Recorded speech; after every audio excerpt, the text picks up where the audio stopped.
Alors, voici le titre de mon message ce matin. Et si Jésus était sérieux à propos de ce qu'il a dit?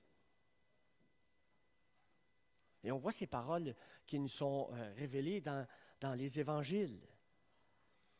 Et la question, et si Jésus était sérieux, et si notre réponse est oui, alors pourquoi nous ne le prenons pas au sérieux? Ce matin, j'aimerais vous parler de l'importance des paroles de Jésus et de la réaction qu'on devrait avoir chacun d'entre nous dans nos vies. Et pour ce faire, je vais utiliser le sermon sur la montagne. Vous savez, dans l'évangile de Matthieu, du chapitre 5 au chapitre 7, on a ce sermon sur la montagne, mais on a un peu un sommaire dans l'évangile de Luc au chapitre 6. Alors, je vous invite à tourner pour ceux qui ont des Bibles. Sinon, j'aurai les diapositives pour vous aider. Et j'ai une photo, je pense que ça devait peut-être ressembler à ça. Il n'y a pas eu de photographe à cette époque-là, mais ça devrait ressembler à ça. Alors voici Luc chapitre 6, et on va lire à partir du verset 27, l'importance des paroles du Seigneur Jésus.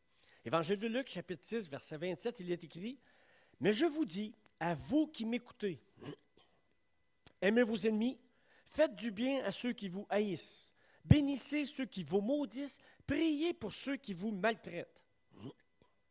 Si quelqu'un vous frappe sur une joue, présentez-lui aussi l'autre. Si quelqu'un prend ton manteau, ne l'empêche pas de prendre encore ta tunique. Et ne réclame pas ton bien à celui qui s'en empare. Ce que vous voulez que les hommes fassent pour vous, faites-le de même pour eux. Si vous aimez ceux qui vous aiment, quel gré vous en sera-t-on? Les pécheurs aussi aiment ceux qui les aiment. Donne à quiconque demande. » Et verset 33, « Si vous faites du bien à ceux qui vous font du bien, quel gré vous en sera-t-on? Les pécheurs agissent aussi de même. Et si vous prêtez à ceux de qui vous espérez recevoir, quel gré vous en sera-t-on? Les pécheurs aussi prêtent aux pécheurs afin de recevoir la pareille. Mais aimez vos ennemis, faites du bien, prêtez sans rien espérer, et votre récompense sera grande. Et vous serez fils du Très-Haut, et il sera bon pour les ingrats et pour les méchants. Soyez donc miséricordieux comme votre Père est miséricordieux. » C'est tout un programme pour nos vies. Et checkez bien les versets qui suivent. Au verset 46. Et c'est la question ce matin. Pourquoi m'appelez-vous Seigneur, Seigneur, et ne faites-vous pas ce que je dis? Je vous montrerai qui est semblable à tout homme qui vient à moi, entend mes paroles et les met en pratique. Il est semblable à un homme qui, bâtissant une maison, a creusé profondément, a posé le fondement sur le roc. Une inondation est venue et le torrent s'est jeté contre cette maison sans pouvoir l'ébranler parce qu'elle était bien bâtie. Mais celui qui entend et qui ne met pas en pratique est semblable à un homme qui a bâti sa maison sur la terre sans fondement. Le torrent s'est jeté contre elle. Aussitôt, elle est tombée et la ruine de cette maison a été grande. Et j'ai une illustration pour vous. La maison sur le roc, là, j'ai vu une maison qui était faite dans le roc. Je pense qu'on devrait aller dans ce sens-là dans chacune de nos vies.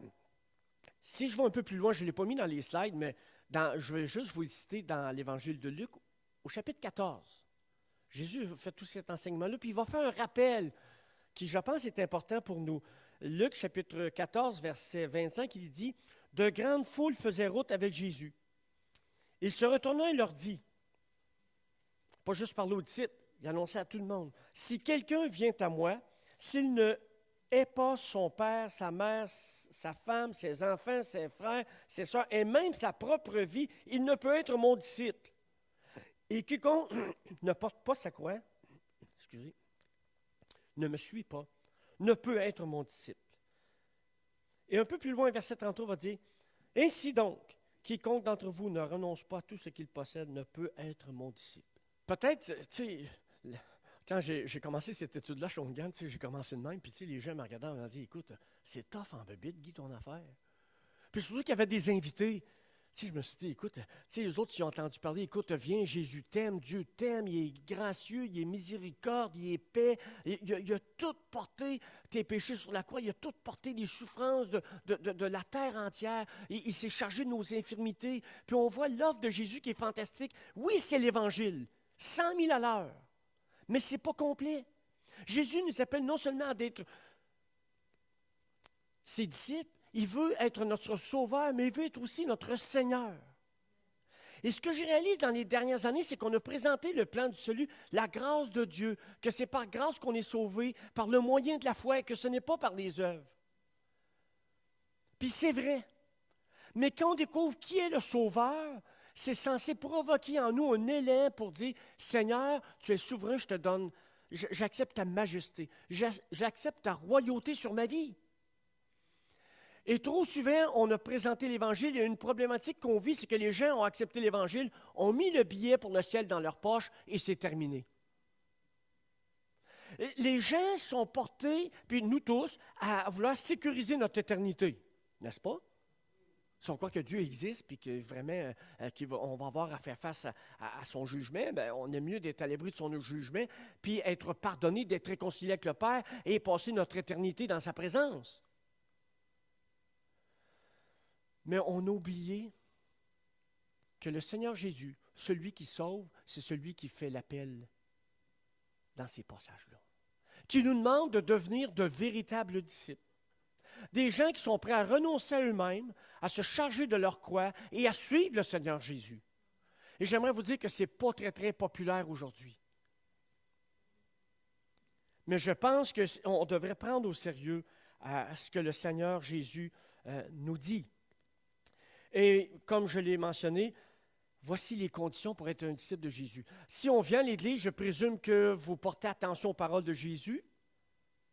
Et si c'est vrai ce qu'il a dit, on devrait prendre attention. Et voici les conditions qu'il nous demande si on veut devenir son disciple. Pas juste devenir des sauvés, mais des gens qui deviennent ses disciples, qui sont la suite du Maître, qui sont prêts à vivre comme lui, à parler comme lui, à avoir la même attitude que lui parmi nos contemporains. Nous sommes son corps. Bien souvent, on pense que l'Église, c'est le dimanche matin. Ça, c'est la réunion des croyants le dimanche matin. C'est le restant de la semaine, c'est là que son corps est à l'œuvre. Puis il est à l'œuvre aussi dans l'Église, mais vous comprenez ce que j'essaie de vous dire. C'est que l'Église, ce n'est pas dimanche matin, tu viens puncher, tu retournes chez vous, puis ça ne change rien dans ta vie. Il y a un problème, Houston. Et voici donc les conditions pour être un disciple. Et je pense qu'on a besoin de plus en plus de réaliser à ce qu'un disciple, je pense qu'on a perdu un peu, la prochaine illustration, elle va vous aider un peu à comprendre, c'est en landais, je m'excuse, je m'en confesse auprès de la langue française. Mais tu sais, c'est un disciple qui fait des disciples, qui fait d'autres disciples et d'autres disciples, et à la fin, on doit se dire, ben, c'est quoi un vrai disciple? J'ai l'impression que ça s'est perdu un peu avec le temps. Et si on regarde un peu plus tôt, si ma mémoire est bonne, dans Matthieu, le Seigneur nous dit que quand il a convoqué ses disciples pour la première fois, il a dit, venez avec moi, suivez-moi, je ferai de vous des pêcheurs d'hommes. Il voulait qu'on soit attaché à lui. Puis quand il dit, je ferai de vous, il y a un mouvement de transformation qui allait arriver dans leur vie. Et si on est des disciples, le Seigneur va nous guider, il va faire de nous quelque chose de vraiment spécial. Et son désir suprême, c'est de faire de nous des pêcheurs d'hommes. Il avait dit à ses disciples, vous allez lâcher votre travail, puis vous allez le faire. Là, ce n'est pas tout le monde qui est appelé à ça, j'en conviens, 100 000 à l'heure. Mais on est tous appelés à être des pêcheurs d'hommes. Tous des gens qui vont être préoccupés par le monde qui nous entoure et d'avoir suffisamment d'amour et de courage pour leur dire que Dieu a un plan spécial, que Dieu les aime, que Dieu veut les pardonner et que ce pardon-là se trouve en Jésus-Christ.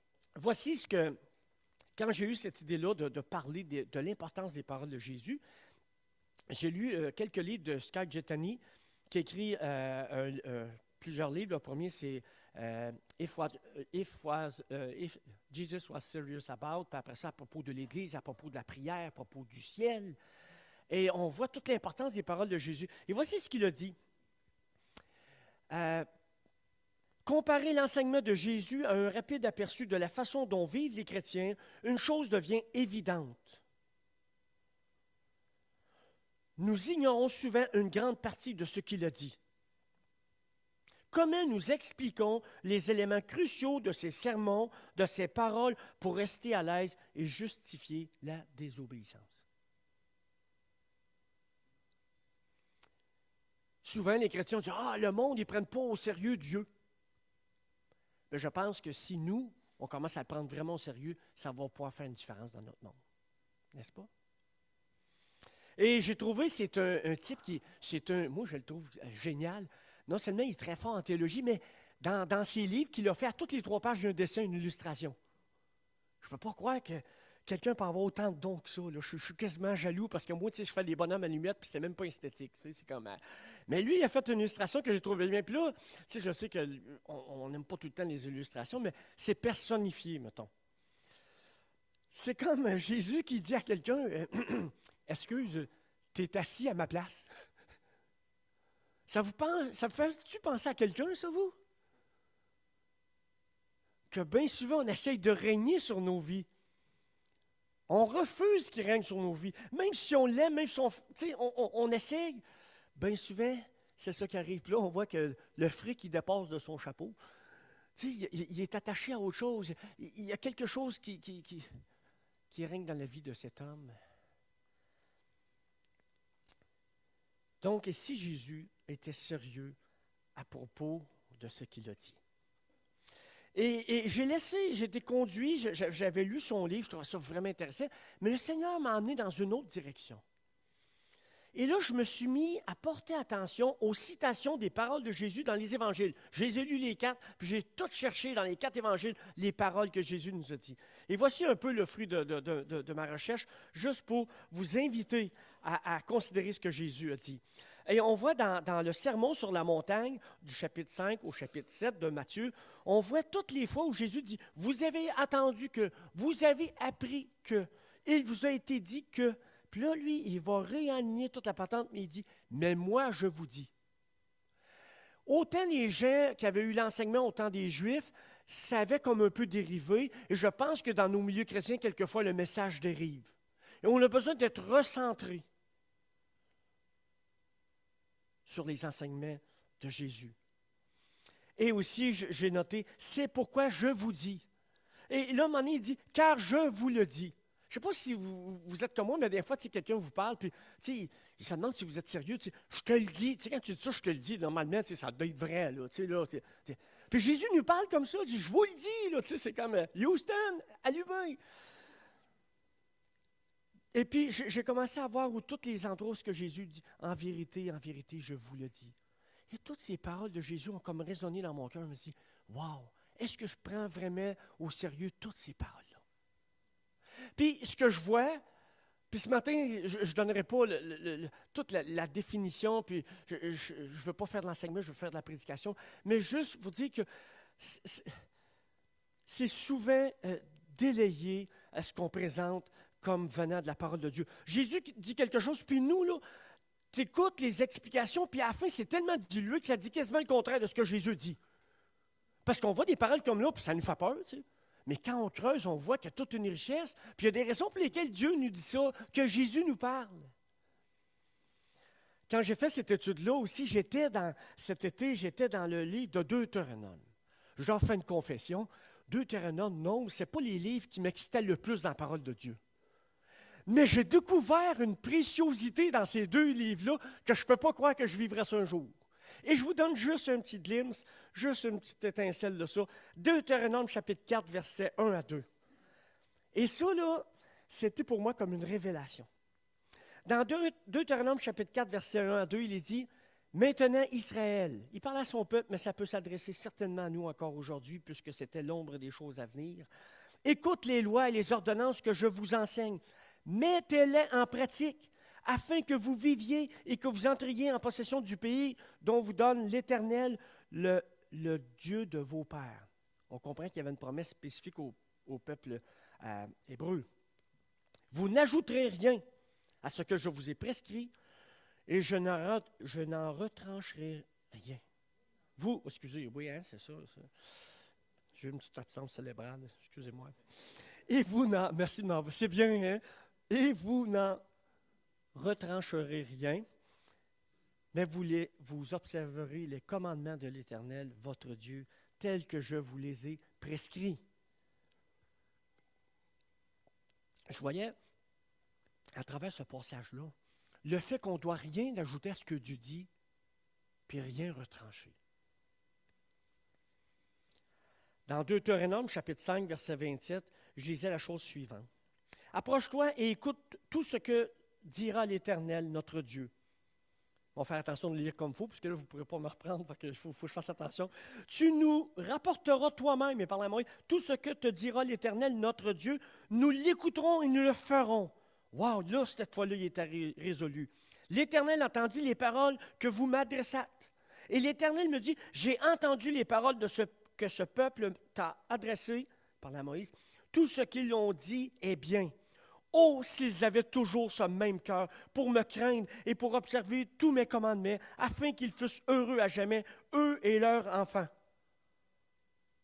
Et un peu plus loin, au chapitre 8, verset 11, il dit, « Garde-toi d'oublier l'Éternel ton Dieu, au point de ne pas observer ses commandements, ses ordonnances, ses lois que je te prescris aujourd'hui. » Ce qui me fascinait, c'est de voir comment Dieu exhortait son peuple à rester accroché à lui.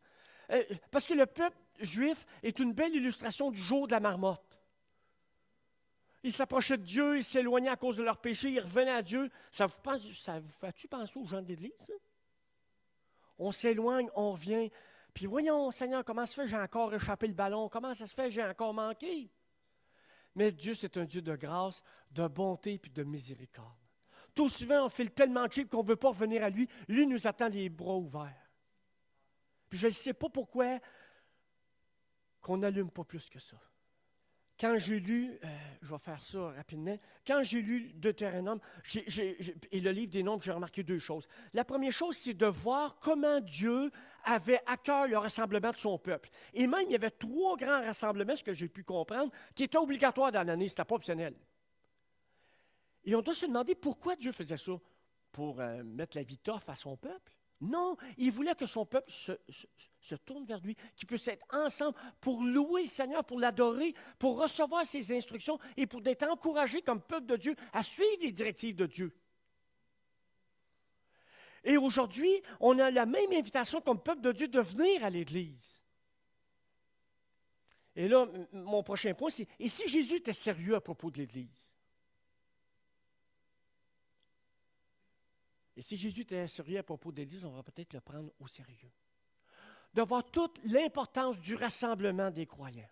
Et quand on ne peut pas, on peut le faire sur Zoom certainement, mais de vraiment prendre à cœur ça, c'est quelque chose qui est en train de se perdre dans le milieu chrétien. Ce que je vis dans ma propre assemblée, c'est qu'il y en a qui ont commencé à venir aux 2 semaines, puis il y en a qui ont commencé à venir au mois, puis d'autres à chacune des saisons. Là, je me dis, ça va-tu devenir annuel, cette affaire-là? Il y a une année bissextile. Fait que bon, on a une chance que ça aille là cette année. Je le dis ouvertement, mais ça me touche. Je me dis, ça ne devrait pas être comme ça. Savez-vous, c'est comme si les gens disaient, écoute, dimanche matin, moi, il y a s'il n'y a pas d'autre chose à l'agenda. Puis là, je vais vous dire, moi, là, j'ai pris une décision dans ma vie en 1981. Quand j'ai accepté Jésus comme mon sauveur, j'ai décidé qu'il allait être mon Seigneur, puis j'ai décidé que j'allais à l'Église parce que c'est un rassemblement que le Seigneur honore. Il veut que son corps soit rassemblé. Et j'ai pris une décision, Seigneur, je vais aller à l'église le dimanche matin, puis le mercredi soir, toutes les fois qu'il y avait des réunions. Quand j'ai été sauvé, j'avais 8 réunions sur 6 jours. Puis j'en manquais pas une. Puis le lundi soir, il n'y en avait pas. Je troublais, il me manquait quelque chose. Puis j'étais à l'université à temps plein, puis mes notes n'ont pas baissé, ont monté. Mais j'avais pris à cœur. Puis moi, j'aimerais vous dire ce matin, prenez cette décision. Est-ce que Jésus, tu es mon roi? Bien, si tu es mon roi, tu mérites toute mon adoration, tu mérites toute mon obéissance, puis je vais aller à l'église quand il y a une réunion d'église. Vous savez, si le matin, vous vous levez, là, puis là, vous commencez à lutter, vous posez la question, je vais-tu à l'église, je ne vais pas à l'église? Vous êtes dans le trou, puis j'ai de la peine, puis je voudrais manifester de la compassion. Ça doit être tough en soda chaque matin. J'y vas-tu pas? Je suis fatigué, je suis pas fatigué? J'en ai un moment donné qui n'était pas venu à l'église. Il m'avait dit ça il y a quelques années. Il dit, je pensais que je commençais une petite grippe. Hey, ça, c'est dans le temps qu'on allait à l'église, il n'y avait pas la pandémie, puis on n'était pas trop à l'aise avec les microbes. Tu sais, dans ce temps-là, on se toussait quasiment dans la face, on se donnait toute la grippe, puis ah ouais donc. Mais lui, il n'était pas venu au cas qu'il peut-être il pensait qu'il développait peut-être une petite grippe. Ça, d'autres affaires. Comprenez-vous, tu sais, qu'est-ce qui fait qu'on en est arrivé là? Moi, je pense qu'on aura besoin, on a besoin de retourner à lui, de réaliser comment il nous aime, puis qu'il veut qu'on embarque dans ce disciple-là avec lui, dans ce continuum-là. Puis de ce que je vois dans la Bible, je ne peux pas en parler ce matin, mais qu'il a commencé, il a fait ces enseignements-là qui sont quand même assez durs. Il les a faits, puis il a enseigné à tout le monde le même programme, de demander à tout le monde d'être ses disciples, puis il y en a qui ont débarqué en cours de route. Et quand j'ai prêché ce message-là à Shawinigan, il y avait des jeunes, puis il était là pour la première fois, je suis allé à la fin, tu t'excuses quasiment d'avoir déclaré la parole de Dieu. Moi, je ne veux pas offenser les gens, je ne dis pas, moi, là, je lis la fin, puis hey, non, wow. On est tous des pécheurs. Il y a une petite différence, c'est qu'il y en a qui sont pardonnés, puis d'autres pas pardonnés. Fait que je suis allé voir le jeune homme, je lui ai dit, écoute, peut-être j'ai été dur un peu dans ce que j'ai présenté ce matin. Non, il dit, sais-tu quoi? Il dit, ça a le mérite d'être clair. Depuis ce temps-là, le jeune, il vient à l'église. Tu sais, des fois, on a peur de prêcher la parole de Dieu. On essaie d'adoucir. On va essayer d'enrober ça avec un peu plus de chocolat ou quelque chose comme ça. Mais non. Il faut faire confiance au Seigneur que sa parole fait son effet. Et j'aimerais vous rappeler la grande commission qu'on a dans l'Église. Donc, ce qui m'a touché, c'est le rassemblement et comment Dieu demandait ça au sérieux. Puis comme je dis, quand je vois dans le Nouveau Testament, quand je vois nous, l'Église d'aujourd'hui, on ne prend pas vraiment ça au sérieux. Je dis souvent, c'est comme si le Dieu de l'Ancien Testament était parti en Floride en voyage, puis entre-temps, depuis Jésus est venu, faites ce que vous voulez, c'est free for all. Puis, non, c'est aussi important, le rassemblement, c'était l'Ancien Testament. Et l'autre chose que j'ai réalisé, des fois je ne me trouve pas fort, tous les noms que dans les nombres, toutes les généalogies, il n'y a pas beaucoup de noms qui nous sont familiers là-dedans. Là, il me semble qu'il manque des voyelles à quelque part, il manque quelque chose. Mais tous ces gens-là, j'ai réalisé comment c'était précieux. Si le Seigneur prenait à cœur de nommer toutes les tribus, c'était important pour le peuple juif, pour savoir leur descendance, mais c'est pour montrer l'importance que Dieu accorde à son peuple et que chaque famille, chaque individu est précieux. Et quand j'ai prêché à Shawinigan, j'ai les bâtins de 1998 à jusqu'à aujourd'hui. Puis il y a des frères et des sœurs qui étaient avec nous qui ne sont plus là aujourd'hui, puis ça me heurte grandement. Qu'est-ce qu'on a fait de pas correct? Qu'est-ce qu'on a pu faire pour les attrister? Qu'est-ce qu'on a pu faire pour ne pas les encourager suffisamment à suivre le Seigneur? Chacun d'entre vous, ce matin, vous êtes précieux aux yeux de Dieu plus que vous pouvez penser. Un jour, il y a un livre qui va être révélé avec nos noms dedans. Nos noms sont précieux bien plus qu'on pense. Je rencontre tellement de chrétiens là, dans la vie qui disent « Ah, moi, je n'ai pas de don, je n'ai pas de talent, je suis né pour un petit pain, je ne peux pas faire des sandwichs pour tout le monde. » Non! Moi, là, deux choses que je regrette dans ma vie, c'est de ne pas avoir fait plus de disciples que de sympathisants. Et l'autre chose, c'est de ne pas avoir suffisamment aidé les gens à découvrir leur don. Dieu a un don, un appel pour chacun d'entre vous, puis beaucoup de personnes passent à côté. On a une fausse humilité. « Ah non, pas moi, pas moi, pas moi. » Mais j'aimerais dire, oui, toi. Et j'aimerais rappeler la grande commission que le Seigneur nous a donnée, le mandat qu'il nous a donné. Jésus, c'est en Matthieu 28, 18, il nous dit, vous connaissez tout ça, mais je veux mettre un emphase particulier ce matin. Jésus s'étant approché, leur parla ainsi. Tout pouvoir m'a été donné dans le ciel et sur la terre. Croyez-vous ça? Moi, je pense qu'on a bien des doutes. Est-ce qu'on a raison de douter? Non. J'arrête là. Je ne ferai pas de montée de lait. Là. Allez. Nous, on dit, viens et vois. Lui, il dit, allez et faites. C'est différent, hein? Faites de toutes les nations des disciples, les baptisant au nom du Père et du Fils et du Saint-Esprit, et enseignez-leur. Et là, on est tous là, oui, dans l'Église, on enseigne. Attends un peu, checkez bien. Enseignez-leur à observer tout ce que je vous ai prescrit. Et voici, je suis avec vous tous les jours jusqu'à la fin du monde. Il a le pouvoir, il nous promet sa présence, puis il nous dit, voici la job que je vous confie. Et quand on demande c'est quoi la job, Jésus va répondre à une question, puis on lui pose, c'est quoi la feuille la plus importante? C'est quoi le plus grand commandement? Qu'est-ce que Dieu réclame de nous le plus? Et on a encore une réponse. Je pense qu'on est les évangiles, hein? On serait perdu en Bible comme chrétien. Alors, la plus grande commission, le plus grand commandement, Maître, quel est le plus grand commandement de la loi? Jésus lui répondit, tu aimeras le Seigneur ton Dieu de tout ton cœur, de toute ton âme, de toute ta pensée. C'est le premier, le plus grand des commandements. Et voici le second qui lui est semblable.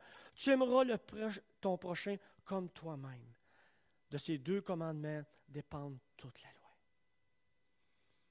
C'est facile à dire d'aimer son prochain, mais quand le prochain nous pile sur la grosse orteille, des fois, on ne réagit pas bien. N'est-ce pas? C'est de voir l'attitude de Jésus par rapport à ses ennemis. Et spécialement quand il a été confronté à Pilate. D'aimer notre prochain. D'aimer nos ennemis. Moi, j'ai un problème d'herméneutique. Des fois, tu sais, quand le Seigneur nous dit, si quelqu'un te frappe la joue droite, présente la joue gauche. Moi, des fois, j'ai le réflexe d'avoir un autre verset biblique qui dit qu'il y a plus de bonheur à donner qu'à recevoir. J'ai un problème d'exégèse. Mais vous comprenez, c'est le réflexe des fois qu'on a, même si on ne le fait pas physiquement, j'espère qu'on ne le fait pas physiquement comme chrétien, là, on a un problème, Houston. Mais vous comprenez? Le Seigneur, puis je vais vous résumer. Chez nous, comme Église, on a essayé, puis comme croyants, on a essayé d'avoir une espèce de mission, de vision, et on a fait ça avec avec le mot amour, parce qu'il y a quand même de l'amour dans ces versets-là, dans les commandements. Et voici ce que j'ai pris les deux passages, la grande commission et le grand commandement, et fondé et enraciné dans l'amour, dans l'adoration, dans la mission, dans l'œuvre, dans l'unité, dans la ressemblance. Dans l'adoration, tu aimeras le Seigneur ton Dieu. J'ai beaucoup aimé les chants ce matin, puis il y en avait des nouveaux.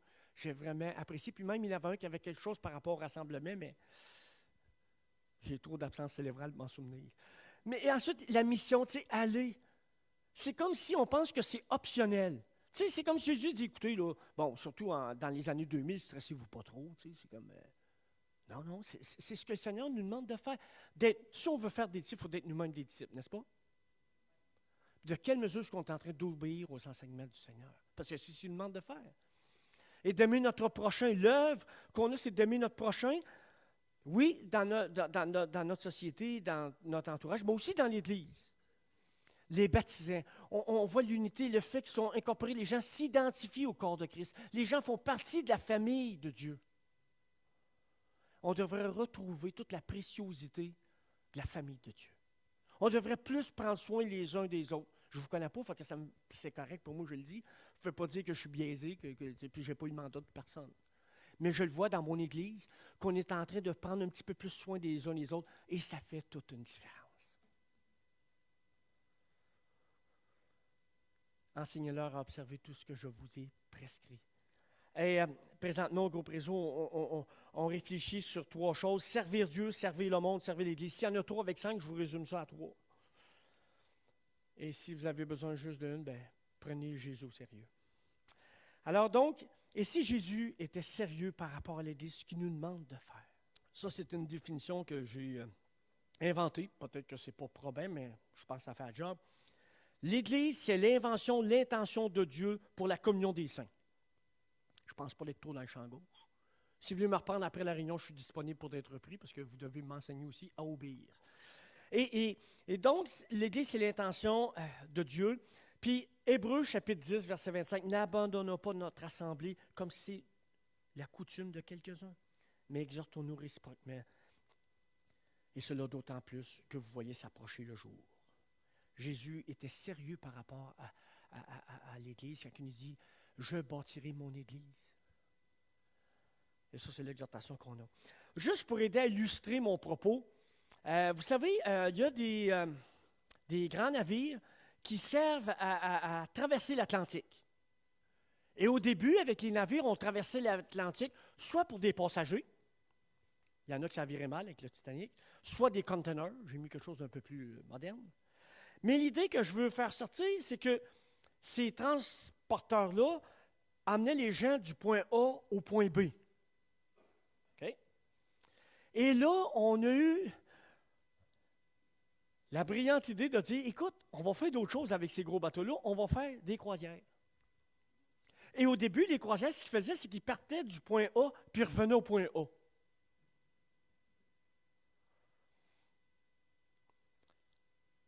Alors, on a changé la vocation originale de ces gros bateaux-là. Je me demande si on n'est pas en train de faire la même affaire avec l'Église par rapport à l'idée originale du Seigneur et ce qu'il nous a prescrit dans le Nouveau Testament. Alors donc,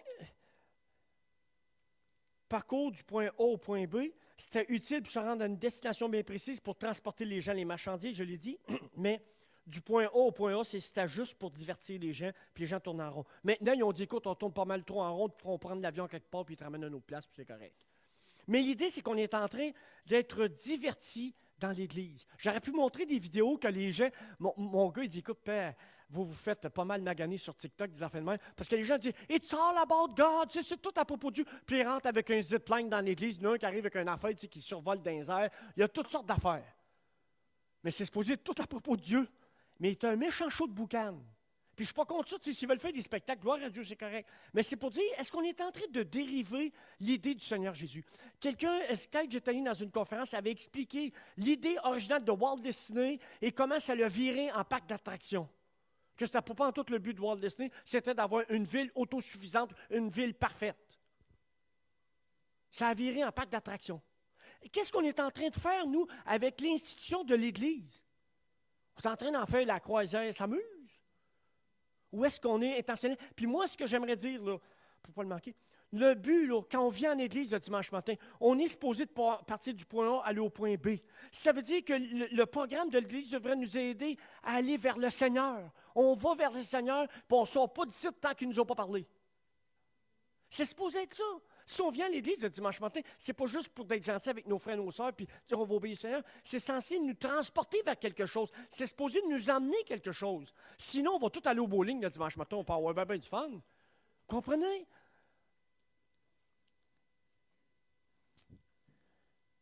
Et il y a une théologie très malsaine parmi nos assemblées, nos églises. C'est une théologie malsaine de l'addition sans soustraction. L'Évangile américain a évolué vers un évangile d'addition sans soustraction. C'est une croyance que nous pouvons ajouter Christ à nos vies, mais jamais soustraire le péché. Si vous regardez un peu le mood qu'il y a dans les églises, Jésus t'aime, il veut que tu sois épanoui, et puis là, on va avoir plus de dons, on va avoir plus d'argent, on va avoir plus de ministères, on va avoir plus d'amis, on va avoir plus de puissance, on va avoir plus de pouvoir. Mais c'est correct de vouloir toutes ces choses-là, mais si on n'enlève jamais le péché, on est en train de manquer le bateau. Et de plus en plus, dans les églises, on prêche un évangile de prospérité, alors que Jésus dit, si vous voulez me suivre, ça va être tough. Vous allez vous charger de votre courant, puis je vais vous inviter à m'obéir. C'est au dos d'affaires. Et j'avais une diapositive pour dire que si on prenait au sérieux les enseignements de Jésus, de son invitation des disciples, on a de moins en moins de temps dans les églises. On a de moins en moins de temps dans les vies chrétiennes, n'est-ce pas? Les gens ont de moins en moins de temps pour participer aux activités. Et voici une statistique au niveau du monde. Les gens passent, sur les médias sociaux, sur Internet, 2h28 par jour. OK, c'est par jour, oui, c'est bien ça. Et au Canada, on est ici à quelque part, nous autres, là. Le Canada, il me semble qu'on était par ici, là. On n'est pas loin. 1h59, en bas de 2 heures. Le Nigeria, je ne sais pas ce qu'ils font, nous autres, là, mais 4h20 par jour. J'aimerais dire ce matin, imaginez-nous que tous les chrétiens, mettons qu'on est dans l'average canadien, 2 heures par jour. Si vous et moi, on passait 2 heures par jour à lire nos Bibles au lieu d'être des médias sociaux, je vous annonce officiellement ce matin que votre Église va être transformée dans quelques mois. C'est-tu vrai ou pas? Il y a quelqu'un qui a volé du temps. Je m'excuse pour la caméra. Et j'aimerais vous dire qu'il y a un débalancement complet, et Scott Gittany a bien illustré ça encore une fois. Il dit, le chrétien moyen en Amérique va 2 heures par mois à l'église. Et pendant ce temps-là, il reçoit 150 000 stimuli publicitaires.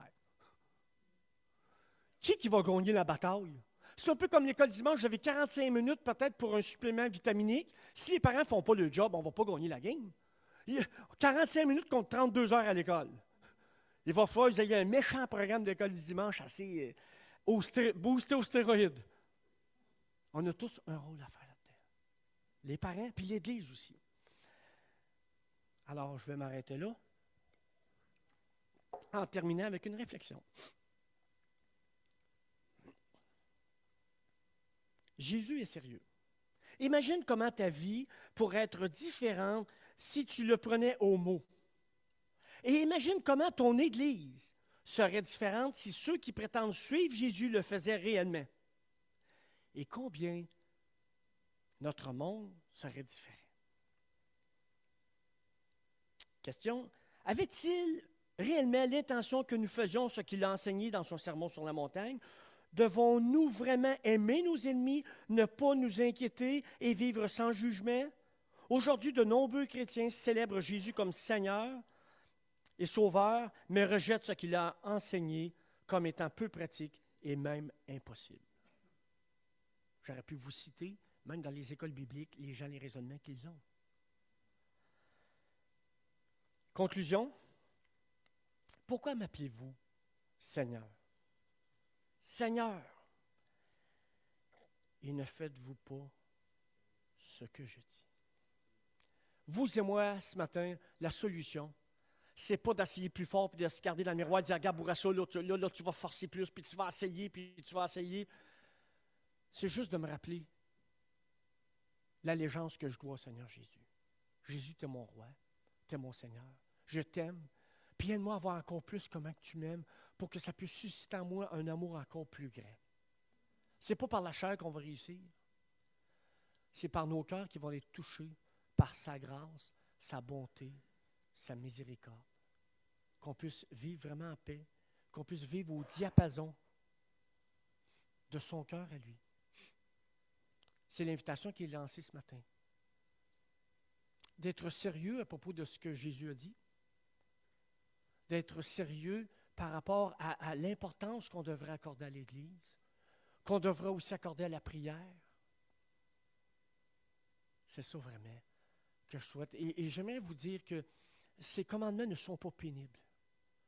Je vois beaucoup plus maintenant les commandements comme un garde-fou, parce que ça, on a tendance à être fou.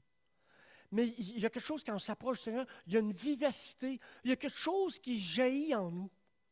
Puis ça devient de moins en moins difficile de vivre la vie chrétienne parce qu'on le fait avec passion, avec intention, avec les yeux centrés sur lui. Pas sur nous, puis pas sur ceux qui nous entourent, mais vraiment centrés sur lui. Prions. Seigneur Dieu, Père Céleste, on a tellement besoin que tu viennes toucher nos cœurs. Seigneur, tu nous as parlé ce matin, tu nous as dit ce que tu demandes de nous. Maintenant, Seigneur, on voudrait répondre à ton appel. Mais comment c'est difficile, comment il y a des obstacles, comment il y a des difficultés, comment il y a des distractions. Seigneur, viens faire ce travail en nous. Esprit Saint, façonne nos cœurs. Tu nous as été donné comme consolateur, comme guide ici-bas sur terre, et on veut te demander pardon parce qu'on n'écoute pas bien ta voix. On n'est même pas attentif à ta voix. Et Seigneur, on veut s'en confesser. Mais parce que Seigneur, tu es un Dieu de bonté, de grâce, tu peux nous pardonner, tu veux nous pardonner. Ton amour est bien plus grand que tout ce qu'on peut penser et imaginer. Alors Seigneur, donne-nous aujourd'hui et dans les prochains jours d'être encore plus conscients de l'appel que tu nous donnes, de te suivre, de se charger de notre croix et de vraiment renoncer à nous-mêmes. Seigneur, on a tellement de la misère avec notre nous. On est tellement centré sur notre nombril plutôt que d'être centré sur toi. Et Seigneur, que ce ne soit pas une parole vaine ce matin, que ce ne soit pas une prière vaine, mais que ce soit l'expression d'un cœur qui te supplie de venir à notre secours. Et merci Seigneur pour ce programme que tu as institué à travers l'Église. Merci Seigneur pour tout ce que tu as fait dans nos vies aller jusqu'à aujourd'hui et comment tu nous as pardonné tant de fois. Alors qu'on ne méritait pas, mais tu as décidé de nous aimer. Fait que Seigneur, à l'ombre de ce pardon-là que tu nous as acquis à la croix, on voudrait vivre à l'ombre de la croix. Qu'il en soit ainsi, Seigneur Jésus, pour ta gloire. Amen.